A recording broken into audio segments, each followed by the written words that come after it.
Paano ba makakapagpahinga sa problema? How can we rest from our problems? Kasi minsan, papahinga ka sa iyong problema. Ang hirap. Habang meron kang problema, tuliro ka. Tingnan niyo po, pag may problema ka, subukan mong matulog. Hindi ka makakatulog ng mabuti. Minsan nga, mababangungot ka pa. Natutulog ka na, napapaniginipan mo pa yung iyong problema. Amen? At pagkagising mo, pagod na pagod ka. Ang sakit-sakit ng iyong katawan. That is what we call fatigue. Kung paano mo iniwan yung problema, natulog ka, nandun pa rin yung problema. Yung iba, para makapagpahinga daw, manonood ng TV, manonood sa internet, manonood ng sine. Pero pag meron kang problema at nanonood ka, hindi ka makapag-focus dun sa iyong pinapanood. Hindi ka makapag-enjoy. Tumatakbo yung iyong isip dun sa iyong problema. Iniwan mo yung problema, pagkatapos mong manood, nandun pa rin. Kaya ano yung ginagawa ng iba? Nilulunod yung kanilang isip sa alak, sa bisyo, sa drugs. Yan yung ginagawa ng iba. Para saan? Para makalimutan yung problema. Nilulunod yung kanilang damdamin, yung kanilang alaala. Para hindi nila maisip, para hindi nila maalaala. Pero, pagkatapos mong uminom, maghihimasmas ka, mas malaki pa yung iyong problema. Dahil may problema ka na, masakit pa yung ulo mo. Nagkakasakit pa yung katawan mo dahil sa pag-aabuso mo sa sarili mo. Kaya yung iba, para malibang, ano pa yung ginagawa? Sugal. Kaya lang pag natalo sa sugal, mas malaking problema. Paano ba makapagpahinga sa ating mga problema? Binibigyan tayo ng payo ng ating Panginoon. Dalawa lang pong bagay. Una, ang sinabi ng ating Panginoon, lumayo kayo. Let us go away by ourselves to a silent place, to a peaceful place. Habang ikaw ay nakababad sa iyong problema, hindi ka matatahimik, hindi ka mapapayapa, hindi ka mapapahinga. We must learn to separate ourselves from our problems and find our quiet place and find our peaceful, silent place. Kaya napakahalaga po, no? Kahit isang oras lang sa linggo, pumasok ka sa simbahan. The church should be our quiet place. Dapat tahimik. Kasi ito yung panahon mo para nilalayo mo muna yung iyong sarili para buuin mo ang iyong sarili. Pag ikaw kasi ay humaharap sa mga problema, di ba? Parang ikaw ay kakawatak-watak. When problems hit us, they break us. But how can you pick your broken self? You need to focus. And how can you focus? You need silence. Kailangan mong katahimikan. At hindi ka matatahimik habang nandun ka sa gulo ng iyong problema, habang nandun ka sa gulo ng iyong trabaho, habang nandun kayo dun sa gulo at hindi pagkakaintindihan sa pamilya. It's okay to go away sometimes. Yan yung pagkakamali po minsan ng mga nag-aaway na mag-asawa. Pag hindi magkaintindihan ang mag-asawa, dapat alam nila kung kailan sila dapat hihinto muna.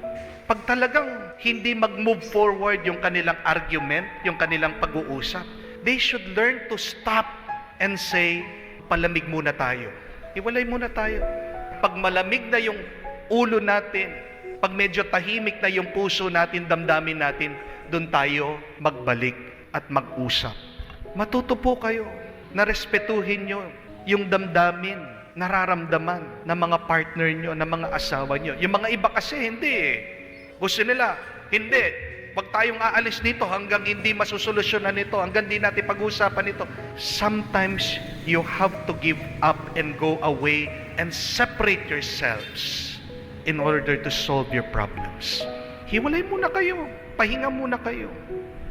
Kahit nga po nung ako'y nagtatrabaho, isa po sa palagi kong ginagawa. Ayaw ko nagdadala ng trabaho sa bahay. Bakit? Para mahiwalay mo yung pagod sa pahinga. 8 hours ka nang nagpapagod, uuwi mo pa sa bahay. Pahinga mo na lang, gagawin mo pang trabaho, gagawin mo pang stress.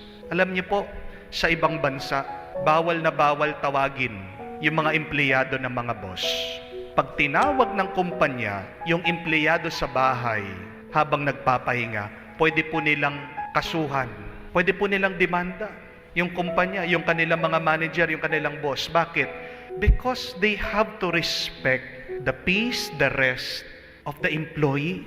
Paano ka makakapagpahinga kung nakababad ka pa rin dun sa iyong problema, sa iyong trabaho, sa iyong ginagawa? Alam ng Panginoon yun. Nakita niya ang kanyang mga apostol, pagod na pagod, ginawa naman nila yung the best nila, ginawa nila yung mission nila. Kaya ano sabi ng Panginoon? Tara, lumayo tayo muna dito sa tahimik na lugar para makapagpahinga kayo. You can never rest from your problems if you are immersed in your problems, in your work. Remember that. Learn to go away sometimes. Pero hindi naman ibig sabihin, umalis ka, forever kang umalis. Bakit umalis ka? Kasi gusto mo lang tumahimik. Kasi gusto mo lang magpahinga. At pag okay ka na, bumalik ka.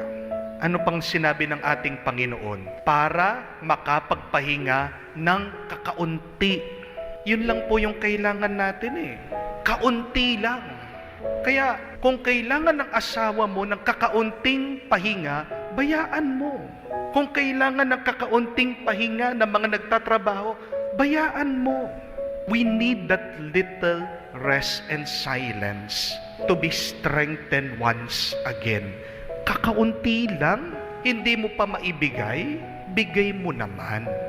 Pero pangalawa, para makapagpahinga po tayo sa ating mga problema, kailangan paubaya din natin yung ating trabaho, yung ating problema sa Panginoon. Where we stop, the Lord continues. Tandaan niyo po yan. Kung hanggang saan lang yung iyong kaya, pagkatapos nun, ialay mo, paubaya mo kay Jesus, siya na ang magtutuloy nun. Yan po yung narinig din natin sa ating ebanghelyo. Magpapahinga sana sila, sinama sila ng Panginoon sa isang tahimik na lugar, pero nalaman daw, narinig ng mga tao, dagsa sila, nagunahan sila. Naghihintay na yung trabaho sa kanila doon. Pero napansin niyo po, ito, tingnan niyo to. Hindi sila pinagtrabaho ng Panginoon.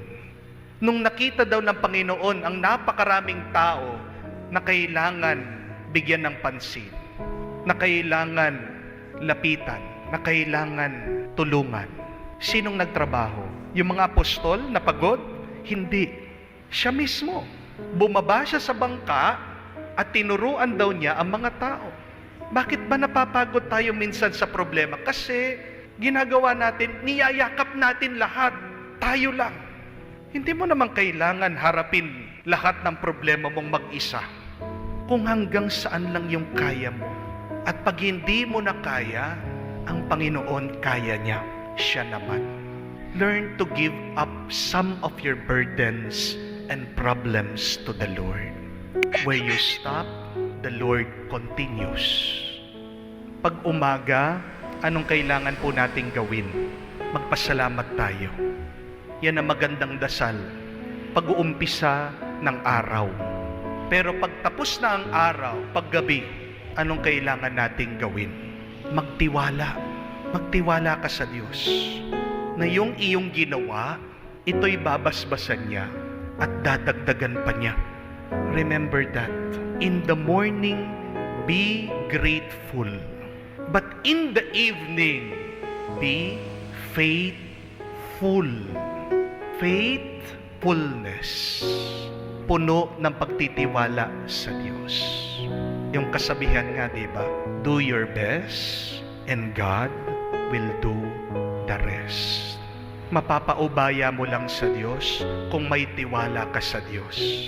Pero kung hindi ka nagtitiwala sa Diyos, hindi mo papaubaya sa Diyos, Kung hindi ka nagtitiwala sa Diyos, palagi kang pagod, palagi kang tuliro, palaging mabigat